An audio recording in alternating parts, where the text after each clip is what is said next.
जय हिंद साथियों, good morning. मैं आपका दोस्त अनुष्ट बिलास जैन स्वागत करता हूं आप सबका एसएलएच एकेडमी पर। डेली करंट अफेयर्स की क्लास में आप सबका स्वागत है। देवियों और सज्जनों, मेरा आप सबसे विनम्र अनुरोध है कि आप सब वीडियो को अंत तक बिना स्किप किए हुए पूरा मन लगाकर देखें। और अगर आपको वीडियो पसंद आए तो प्लीज़ वीडियो को लाइक करें, कमेंट करें, शेयर करें और चैनल को सब्सक्राइब करना बिल्कुल ही ना भूलें।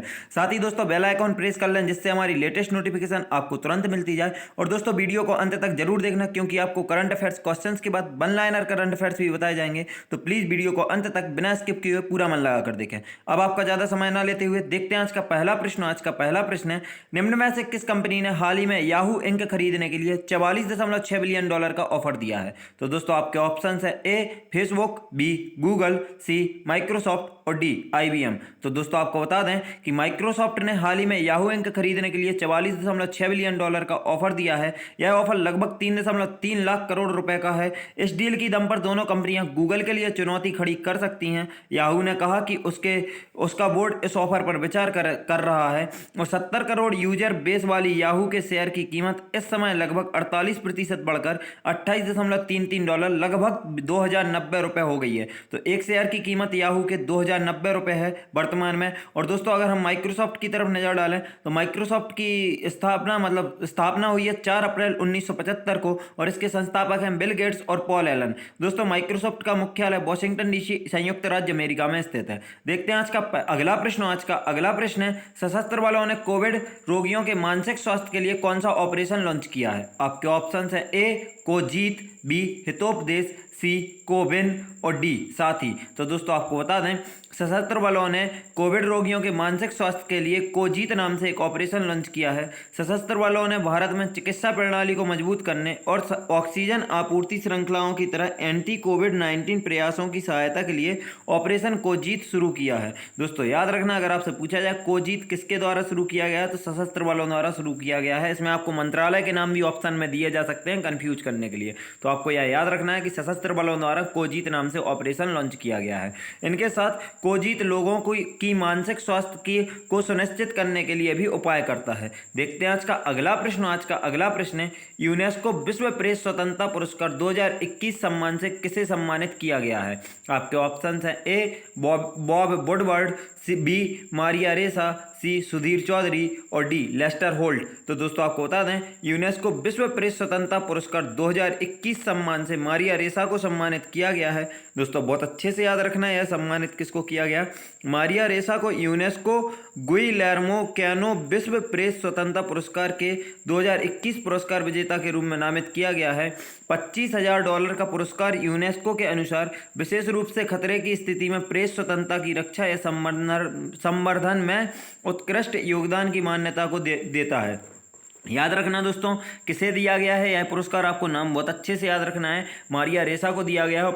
पुरस्कार का नाम क्या है? विश्व प्रेस स्वतंत्रता पुरस्कार दिया गया है 2021 के लिए। इस पुरस्कार का नाम कोलंबियाई पत्रकार गुइलेर्मो कैनो एसाजा के नाम पर रखा गया है। तो किसके नाम पर रखा गया है? गुइलेर्मो कैनो एसाजा के नाम पर। ये कहाँ के थे? तो कोलंबिया के एक पत्रकार थे जिनके नाम पर इस पुरस्कार का नाम रखा गया है। देखते हैं आज का अगला प्रश्न। आज का अगला प्रश्न है, भारतीय सेना ने कहाँ पहला सोलर प्लांट लॉन्च किया है? आपके ऑप्शंस हैं ए असम, बी गुजरात, सी सिक्किम और डी जम्मू कश्मीर। तो दोस्तों याद रखें कि भारतीय सेना ने हाल ही में अपना पहला सोलर प्लांट सिक्किम में लॉन्च किया है। दोस्तों इसे भारतीय सेना के सैनिकों को लाभ पहुंचाने के लिए लॉन्च किया गया है। प्लांट वैनेडियम आधारित बैटरी तकनीक का उपयोग करता है। इसे 16,000 फीट की ऊंचाई पर बनाया गया था तथा संयंत्र की क्षमता 56 kVA है। तो दोस्तों बहुत अच्छे से याद रखें कि इसकी क्षमता कितनी है? 56 kVA है और यह 16,000 फीट की ऊंचाई पर बनाया गया है। और यह किसके आधार पर है? तो यह प्लांट वैनेडियम आधारित बैटरी तकनीक का उपयोग करेगा। वैनेडियम के बारे में आपको बाद में बताऊंगा, पहले आपको बता दूं कि यह IIT मुंबई के सहयोग से पूरा हुआ है। यह भी पॉइंट बहुत अच्छे से याद रखना दोस्तों। अगर आपसे पूछा जाए कि भारतीय सेना ने किस IIT के सहयोग से पहला सोलर प्लांट सिक्किम में स्थापित किया तो वह है IIT मुंबई के सहयोग से। दोस्तों जनवरी 2021 में आप सबसे पहले हम वैनेडियम के बारे में नजर डालें तो जनवरी 2021 में वैनेडियम अरुणाचल प्रदेश में खोजा गया था। कहाँ खोजा गया दोस्तों? अरुणाचल अरुणाचल प्रदेश में, और कब? जनवरी 2021 में। यह भारत में वेनेडियम की पहली खोज थी। भारत विश्व में वैश्विक वेनेडियम उत्पादन का 4% उपभोग करता है। दोस्तों उत्पादन नहीं है, उपभोग है, मतलब उपयोग करता है, तो 4% का उपयोग करता है भारत विश्व के वैश्विक वेनेडियम का। दोस्तों यह 60 विभिन्न खनिजों और अयस्कों में पाया जाता है, जिसमें कार्नोटाइट, बेनाडेट, रोजकोलाइट, पेटोनाइट शामिल हैं। दोस्तों बहुत अच्छे से याद रखना, जो पॉइंट यहाँ से इंपॉर्टेंट है वह है कि पहली बार भारत में कहाँ वेनेडियम खोजा गया, तो अरुणाचल प्रदेश में खोजा गया है। और भारत में वेनेडियम की खोज कब हुई, तो जनवरी 2021 में हुई। और भारत विश्व के वैश्विक वेनेडियम उत्पादन का कितना उपभोग करता है, तो 4% उपभोग करता है। देखते हैं आप सिक्किम की तरफ नजर डालेंगे, तो जैसे कि दोस्तों हम नक्शे में देख सकते हैं, सिक्किम को यह पूर्वांचल की 7 बहनों में से एक है। और दोस्तों जैसे हम देख सकते हैं कि यह 3 तरफ से अंतर्राष्ट्रीय सीमा से घिरा हुआ है। ऊपर उत्तर में और पूर्वी क्षेत्र में हम देख सकते हैं चाइना को, साथ में पूर्व में ही भूटान से, और पश्चिम में नेपाल से सीमा साझा करता है। और इसके दक्षिण में पश्चिम बंगाल से यह एकमात्र भारतीय राज्य से अपनी सीमा साझा करता है। नजर डालेंगे सिक्किम से जुड़े अन्य तथ्यों पर, तो दोस्तों सिक्किम की राजधानी गंगटोक है तथा सिक्किम की स्थापना 16 मई 1975 को हुई थी। सिक्किम के वर्तमान में राज्यपाल गंगा प्रसाद तथा मुख्यमंत्री प्रेम सिंह तमांग हैं। और दोस्तों सिक्किम जनसंख्या के दृष्टिकोण से भारत का सबसे छोटा तथा क्षेत्रफल के दृष्टिकोण से गोवा के बाद दूसरा छोटा राज्य है। तो बहुत अच्छे से याद रखना दोनों पॉइंट दोस्तों, कि अगर आपसे पूछा जाए जनसंख्या की दृष्टिकोण से भारत का सबसे छोटा राज्य कौन सा है, तो सिक्किम। और सबसे छोटा क्षेत्रफल की दृष्टि से सबसे छोटा राज्य कौन है, तो गोवा, और दूसरे नंबर पर है सिक्किम।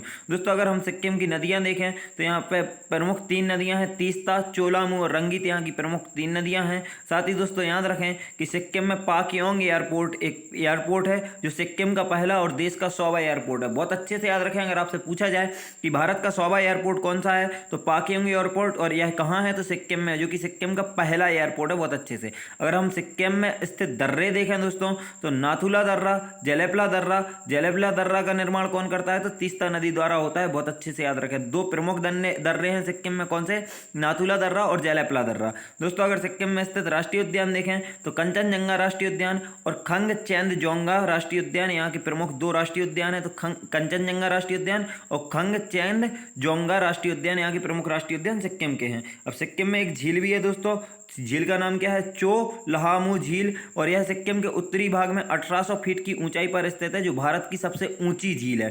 तो बहुत अच्छे से याद रखें, अगर आपसे पूछा जाए कि भारत की सबसे ऊंची झील कौन सी है, तो चो लहामू झील है, और यह कहाँ है, तो सिक्किम में स्थित है। दोस्तों सिक्किम से जुड़े अन्य तथ्य देखें तो भारत का पहला जैविक राज्य सिक्किम है। अब यह पॉइंट देखिए दोस्तों, कहाँ कहाँ यह पहला है, आपको आगे बताते जाएंगे। तो भारत का पहला जैविक राज्य सिक्किम है। साथ ही सिक्किम के पूर्व मुख्यमंत्री पवन चामलिंग का सबसे लंबे समय तक मुख्यमंत्री रहने का रिकॉर्ड है।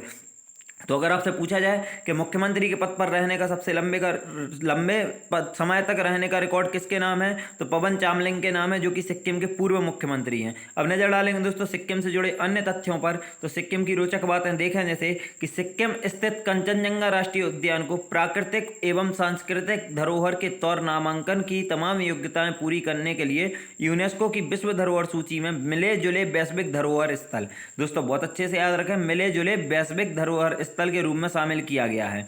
किसको, सिक्किम के स्थित कंचनजंगा राष्ट्रीय उद्यान को। दोस्तों सिक्किम ने संयुक्त राष्ट्र खाद्य और कृषि संगठन द्वारा FAO द्वारा भविष्य नीति स्वर्ण पुरस्कार जीता, जो दुनिया का पहला पूरी तरह से जैविक कृषि राज्य बनने का उपलब्धि के लिए है। तो दोस्तों याद रखें कि दुनिया का पहला पूरी तरह से जैविक कृषि राज्य बनने वाला राज्य कौन सा है, सिक्किम। और भारत का तो ऑब्वियसली यही होगा। और इसने कौन सा पुरस्कार जीता है, तो संयुक्त राष्ट्र खाद्य और कृषि संगठन द्वारा भविष्य नीति स्वर्ण पुरस्कार जीता है। साथ ही दोस्तों सिक्किम के नामची में बाईचुंग भूटिया के नाम पर बना स्टेडियम भारत का अब तक का यह पहला ऐसा स्टेडियम है जिसका नाम किसी फुटबॉलर के नाम पर है। तो अगर आपसे पूछा जाए कि ऐसा कौन सा स्टेडियम है जिसका नाम किसी फुटबॉलर के नाम पर है और वह सिक्किम में है, तो कौन सा है, सिक्किम के नामची में बाईचुंग भूटिया के नाम पर बना स्टेडियम।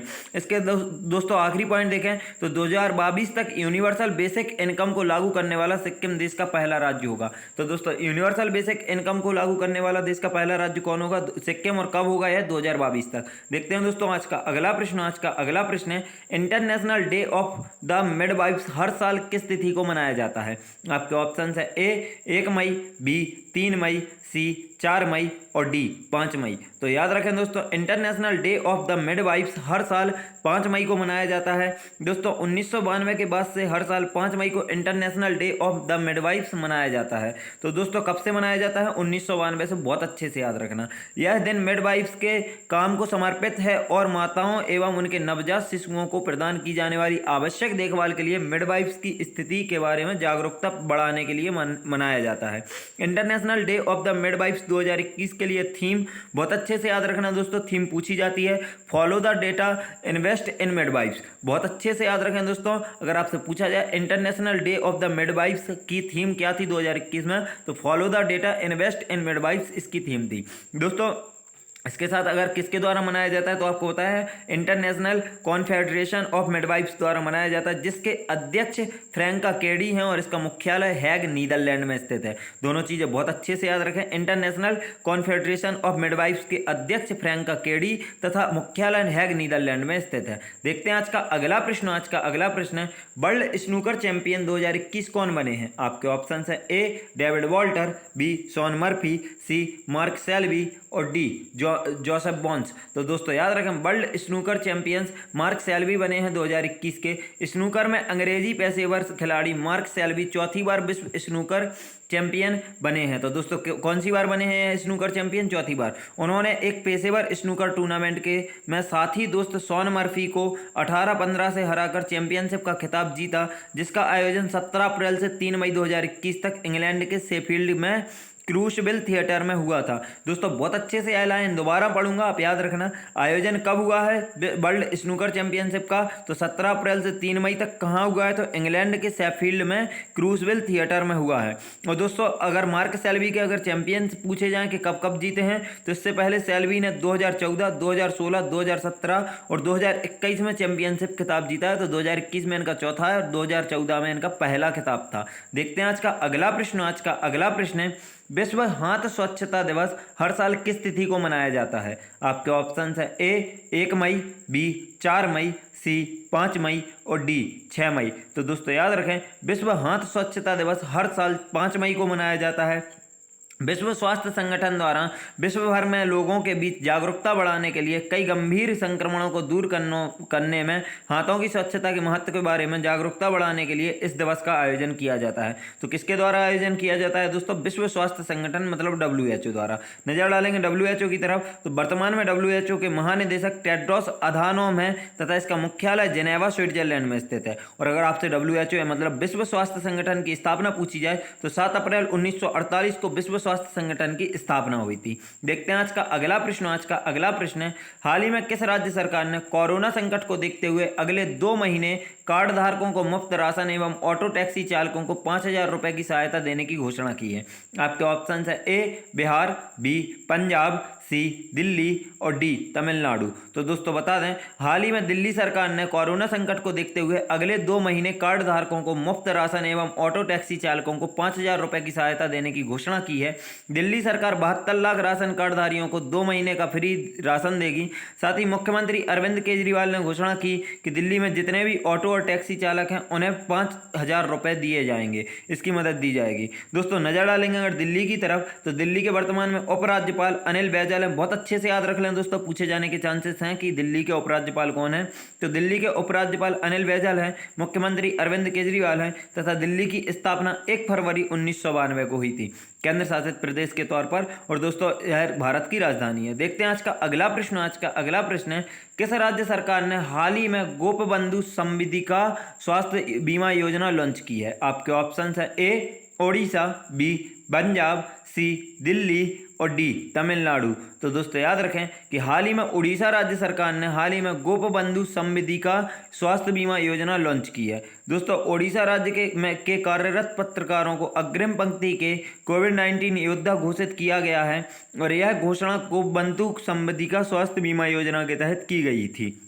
दोस्तों गोपबंधु संविधिका स्वास्थ्य बीमा योजना किसके गोपबंधु संविधिका के नाम पर चलती है, जिनको हम तस्वीर में देख सकते हैं। इनके साथ राज्य में 6500 से अधिक पत्रकारों को लाभ मिलेगा। यह एक स्वास्थ्य बीमा योजना है जो उड़ीसा सरकार द्वारा पत्रकारों के लिए शुरू की गई है। और गोपबंधु संविधिका कौन थे, तो यह उड़ीसा के एक समाज सुधारक थे। बहुत अच्छे से याद रखें दोस्तों। नजर डालेंगे अब उड़ीसा की तरफ, तो जैसे हम उड़ीसा को नक्शे में देख सकते हैं, इसकी सीमाएं देखें तो पश्चिम बंगाल, झारखंड, छत्तीसगढ़ और आंध्र प्रदेश से यह सीमाएं साझा करता है। साथ ही दोस्तों अब उड़ीसा की तरफ और नजर डालें तो उड़ीसा की राजधानी भुवनेश्वर है। उड़ीसा की स्थापना 1 अप्रैल 1936 को हो गई थी राज्य के तौर पर। उड़ीसा के वर्तमान में राज्यपाल प्रोफेसर गणेशी लाल तथा मुख्यमंत्री नवीन पटनायक हैं। दोस्तों उड़ीसा के पड़ोसी राज्य आपको पता है पश्चिम बंगाल, झारखंड, छत्तीसगढ़, आंध्र प्रदेश तथा उड़ीसा में स्थित झीलें देखें तो चिल्का झील, अनसुप्पा झील और कंजिया झील, जिनमें से दोस्तों याद रखें कि चिल्का झील भारत की सबसे बड़ी समुद्री झील है, मतलब लैगून झील है। और दोस्तों अगर उड़ीसा में स्थित पावर परियोजना देखें तो तालचर सुपर थर्मल पावर परियोजना उड़ीसा में ही स्थित है। उड़ीसा में स्थित अगर राष्ट्रीय उद्यान देखें तो सिमलीपाल राष्ट्रीय उद्यान, भीतरकनिका राष्ट्रीय उद्यान, ऊषा कोठी वन्यजीव अभ्यारण्य, सतकोसिया टाइगर रिजर्व और नंदनकानन प्राणी उद्यान। यह दोस्तों यह पांचों नाम बहुत ही महत्वपूर्ण है और आपको याद रहने चाहिए, क्योंकि यह पांचों एग्जामिनेशन के फेवरेट्स में आते हैं और कहीं से भी पूछे जा सकते हैं। जिनमें से भीतरकनिका और सिमलीपाल तो कई बार पूछा गया है, तो बहुत अच्छे से याद रखें कि सिमलीपाल राष्ट्रीय उद्यान, भीतरकनिका राष्ट्रीय उद्यान, ऊषा कोठी वन्यजीव अभ्यारण्य, सतकोसिया टाइगर रिजर्व और नंदनकानन प्राणी उद्यान कहाँ स्थित है, उड़ीसा में। साथ ही उड़ीसा में स्थित बांध देखें तो हीराकुंड बांध महानदी पर स्थित है, जो कि विश्व का सबसे लंबा मिट्टी का बांध है, आपको याद रहना चाहिए। और साथ ही रेंगाली बांध ब्राह्मणी नदी पर स्थित है उड़ीसा में। दोस्तों उड़ीसा से जुड़े अन्य तथ्य देखें अगर हम तो उड़ीसा के में स्थित स्टेडियम देखें, बाराबाती स्टेडियम कटक में जो कि क्रिकेट के लिए फेमस है, तथा कलिंगा स्टेडियम भुवनेश्वर में जो कि हॉकी के लिए फेमस है, और वीर सुरेंद्र साई स्टेडियम भी उड़ीसा में ही स्थित है। दोस्तों FSSM सेवाओं के लिए ISO प्रमाणन पाने वाला उड़ीसा को राजधानी भुवनेश्वर देश का पहला शहर बन गया है। बहुत अच्छे से याद रखें, जो कि देश में पहला बना होगा हम आपको वही बताएंगे, तो बहुत अच्छे से याद रखना है दोस्तों आप लोगों को और बहुत मन लगाकर पढ़ना है। FSSM सेवाओं के लिए ISO प्रमाणन पाने वाला उड़ीसा की राजधानी भुवनेश्वर देश का पहला शहर बन गया है। दोस्तों उड़ीसा की राजधानी भुवनेश्वर को टेम्पल सिटी ऑफ इंडिया के रूप से जाना जाता है। तो दोस्तों याद रखें कि अगर आपसे भुवनेश्वर का उपनाम पूछ लिया जाए, यह पूछ लिया जाए टेम्पल सिटी ऑफ इंडिया किसे कहा जाता है, तो भुवनेश्वर को। दोस्तों रिजर्व बैंक ऑफ इंडिया ने 10 रुपए के नए नोट के पिछले हिस्से पर कोणार्क स्थित सूर्य मंदिर को छापा हुआ है। दोस्तों यह PSC लेवल का प्रश्न बन चुका है कई बार कि नोट पर कौन सी फोटो है, आपसे पूछा जाता है कि किसका हिस्सा, मतलब कौन सा हिस्सा छापा गया है या कहाँ की फोटो डाली गई है किस नोट पर। तो आप बहुत अच्छे से याद रखें कि रिजर्व बैंक ऑफ इंडिया ने 10 रुपए के नोट के पिछले हिस्से पर कोणार्क स्थित सूर्य मंदिर छपा हुआ है। दोस्तों भुवनेश्वर उड़ीसा में देश का पहला फायर पार्क खुला है, तो यह बहुत महत्वपूर्ण पॉइंट है, याद रखें। अगर आपसे पूछा जाए तो देश का पहला फायर पार्क कहाँ खुला है, तो भुवनेश्वर में। उड़ीसा में भारत का पहला thunder storm research test bed बनेगा, तो यह कहाँ बनेगा दोस्तों, उड़ीसा में। पहला thunder storm research test bed. साथ ही उड़ीसा के ऐतिहासिक रसगुल्ले को जियोग्राफिकल इंडिकेशन की मान्यता दी गई है। तो अगर रसगुल्ले को कहाँ GI टैग दिया गया है, तो उड़ीसा में। दोस्तों बहुत अच्छे से याद रखें। उड़ीसा जनजातीय छात्रों के छात्रावासों के लिए ISO प्रमाण पत्र प्राप्त करने वाला देश का पहला राज्य बन गया है। आपको यह पॉइंट भी बहुत अच्छे से याद रखना है। अगर आपसे पूछा जाए कि जनजातीय छात्रों के छात्रावासों के लिए ISO प्रमाण पत्र प्राप्त करने वाला देश का पहला राज्य कौन बना है, तो उड़ीसा। साथ ही यूनेस्को ने ओडिशा के नौलिया शाही एवं वेंकट रायपुर गाँव को सुनामी के लिए तैयार, सुनामी रेडी गाँव के तौर पर घोषित किया। यह गौरव पाने वाला उड़ीसा देश का पहला राज्य बना है। दोस्तों यहाँ भी उड़ीसा पहला राज्य बना है। क्या गौरव मिला है यूनेस्को ने उड़ीसा के, कौन से गांवों के नाम है, नौलिया शाही एवं वेंकट रायपुर, 2 गांव हैं जिनको सुनामी के लिए तैयार गांव घोषित किया है। किसने, यूनेस्को ने किया है, और यह देश के पहले गांव बने हैं। देखते हैं दोस्तों आज का अगला प्रश्न है, हाल ही में किस योजना के तहत used cooking oil based biodiesel की फर्स्ट सप्लाई को लॉन्च किया गया है। आपके ऑप्शन है A आयुष्मान भारत योजना, B एक्सप्रेशन ऑफ इंटरेस्ट योजना, C आत्मनिर्भर भारत योजना और D जिज्ञासा योजना। तो दोस्तों याद रखें कि हाल ही में एक्सप्रेशन ऑफ इंटरेस्ट योजना के तहत used cooking oil based biodiesel की फर्स्ट सप्लाई को लॉन्च किया गया है। दोस्तों पेट्रोलियम मंत्री कौन है, सबसे पहले ही पॉइंट से आप याद कर लें कि पेट्रोलियम मंत्री वर्तमान में धर्मेंद्र प्रधान हैं, जिन्होंने हाल ही में एक्सप्रेशन ऑफ इंटरेस्ट योजना के हट इंडियन ऑयल से used cooking oil based biodiesel मिश्रित डीजल की फर्स्ट सप्लाई लॉन्च की है, जिसका उद्देश्य देश में विनिर्मित बायोडीजल आपूर्ति को बढ़ावा देने और आयात निर्भरता को कम करना है। नजर डालें दोस्तों अब आगे चल के हम अपने वन लाइनर करंट अफेयर्स पर। तो आप आज के one liners current affairs start करते हैं दोस्तों कि स्ट्रैटो लॉन्च द्वारा दुनिया के सबसे बड़े हवाई जहाज का उड़ान परीक्षण पूरा किया गया। अब यहाँ से प्रश्न बनेगा कि दुनिया के सबसे बड़े हवाई जहाज का उड़ान परीक्षण पूरा किसके द्वारा किया गया है, तो स्ट्रैटो लॉन्च द्वारा। दोस्तों इसका अगला है कि पेप्सिको फाउंडेशन ने कोविड केयर सेंटर स्थापित करने के लिए सीड्स के साथ साझेदारी की है। तो दोस्तों या तो आपको सीड्स का नाम दिया जाएगा क्वेश्चन में या पेप्सिको फाउंडेशन का, और दूसरा नाम पूछ लिया जाएगा। तो आप बहुत अच्छे से याद रखें कि पेप्सिको फाउंडेशन ने कोविड केयर सेंटर स्थापित करने के लिए सीड्स के साथ साझेदारी की है। दोस्तों तीसरा है आज का वन लाइनर कि आईसीसी के भ्रष्टाचार रोधी कोड के उल्लंघन के लिए नोवान जोएसा, बहुत अच्छे से याद रखें, यह एक क्रिकेट खिलाड़ी है और श्रीलंका के क्रिकेट खिलाड़ी हैं नोवान जोएसा। इन पर 6 साल का प्रतिबंध लगाया है। किसने लगाया? आईसीसी ने लगाया। और क्यों लगाया? भ्रष्टाचारी रोधी कोड के उल्लंघन के लिए नोवान जोएसा पर 6 साल का प्रतिबंध लगाया है। नोवान जोएसा एक श्रीलंकाई क्रिकेट टीम के खिलाड़ी रहे हैं, पूर्व खिलाड़ी। दोस्तों चौथा है कि ममता बनर्जी ने लगातार तीसरी बार पश्चिम बंगाल की मुख्यमंत्री पद की शपथ ली। तो अगर आपसे पूछा जाए कि हाल ही में हुए विधानसभा चुनाव में पश्चिम बंगाल में किसकी जीत हुई, तो इनकी तृणमूल कांग्रेस पार्टी की, और मुख्यमंत्री किसे चुना गया, तो ममता बनर्जी को। अगला देखेंगे दोस्तों, तो अगला वन लाइनर करंट अफेयर्स में कि भारतीय एरोनॉटिक्स वैज्ञानिक मानस बिहारी वर्मा, नाम अच्छे से याद रख लें दोस्तों, कौन से वैज्ञानिक हैं? भारतीय एरोनॉटिकल वैज्ञानिक हैं। इनका नाम क्या है? मानस बिहारी वर्मा, जिन्होंने लाइट कॉम्बैट एयरक्राफ्ट तेजस के विकास में महत्वपूर्ण भूमिका निभाई थी, का निधन हो गया है। और दोस्तों याद रखें कि मानस बिहारी वर्मा को 2018 में पद्मश्री नागरिक सम्मान से सम्मानित किया गया था, जिनका निधन हुआ है। और इन्होंने कहाँ लाइट कॉम्बैट एयरक्राफ्ट के तेजस के विकास में महत्वपूर्ण भूमिका निभाई है, जो कि एक भारतीय एरोनॉटिकल वैज्ञानिक हैं। और इनका नाम बहुत अच्छे से याद रखें, मानस बिहारी वर्मा। दोस्तों अगला आज का वन लाइनर है, संजय मोहंती को रेलवे बोर्ड के नए सदस्य के रूप में नियुक्त किया गया है। तो बहुत अच्छे से याद रखें कि अगर आपसे पूछा जाए रेलवे बोर्ड के नए सदस्य के रूप में किसे नियुक्त किया गया है, तो संजय मोहंती को। और साथ ही दोस्तों आज का एक और वन लाइनर करंट अफेयर्स देखें तो महिंद्रा ग्रुप ने महाराष्ट्र में ऑक्सीजन ऑन व्हील्स परियोजना की शुरुआत की है। यहाँ से प्रश्न या तो यह बनेगा कि महिंद्रा ग्रुप ने कहाँ ऑक्सीजन ऑन व्हील्स परियोजना की शुरुआत की है, या फिर यह बनेगा कि महाराष्ट्र में ऑक्सीजन ऑन व्हील्स परियोजना की शुरुआत किसने की है। तो बहुत अच्छे से याद रखें कि महिंद्रा ग्रुप ने महाराष्ट्र में ऑक्सीजन ऑन व्हील्स परियोजना की शुरुआत की है। दोस्तों आज का आखिरी वन लाइनर करंट अफेयर्स है कि सुप्रीम कोर्ट ने 2018 में महाराष्ट्र सरकार द्वारा दिए गए नौकरियों एवं शिक्षण संस्थानों में 50% से ज्यादा मराठा आरक्षण को खारिज कर दिया है। अब दोस्तों इस लाइन से आप जैसे समझ सकते हैं, आप समझ गए कि 2018 में महाराष्ट्र सरकार ने मराठा आरक्षण को कितना मराठा आरक्षण दिया था नौकरियों में, तो 50% से ज्यादा मराठा आरक्षण दिया था। कहां? नौकरियों एवं शिक्षण संस्थानों में, जिसे सुप्रीम कोर्ट ने खारिज कर दिया है। दोस्तों हमारी वीडियो यहीं समाप्त होती है। और जैसे कि अभी तक 22 मिनट में मैंने आपसे एक बार भी नहीं बोला कि आप लाइक करें, कमेंट करें, शेयर करें या कुछ भी करें। अगर आपको अब तक कंटेंट पसंद आया है तो प्लीज वीडियो को लाइक करें, कमेंट करें और शेयर कर दें, हर कोने कोने तक फैला दें। मेहनत बर्बाद नहीं जानी चाहिए दोस्तों, तो प्लीज अपना सपोर्ट करें। और प्लीज अगर वीडियो लाइक कर दी है तो चैनल को सब्सक्राइब भी कर लें अगर नहीं किया है, और बेल आइकन प्रेस कर लें, जिससे हमारी लेटेस्ट नोटिफिकेशन आपको तुरंत मिलती जाए। और दोस्तों अगर आप हम सबसे social media like Facebook, Instagram, Telegram पर जुड़ना चाहते हैं तो आप हमारे डिस्क्रिप्शन बॉक्स से लिंक द्वारा हमसे जुड़ सकते हैं। साथ ही दोस्तों अगर आपको इस क्लास की PDF चाहिए तो आप हमारे टेलीग्राम चैनल SLH अकेडमी को ज्वाइन कर सकते हैं। वीडियो को अंत तक देखने के लिए आप सभी का धन्यवाद। जय हिंद, जय भारत, आपका दिन मंगलमय हो। और दोस्तों लाइक शेयर करना बिल्कुल भी नहीं भूल जाना।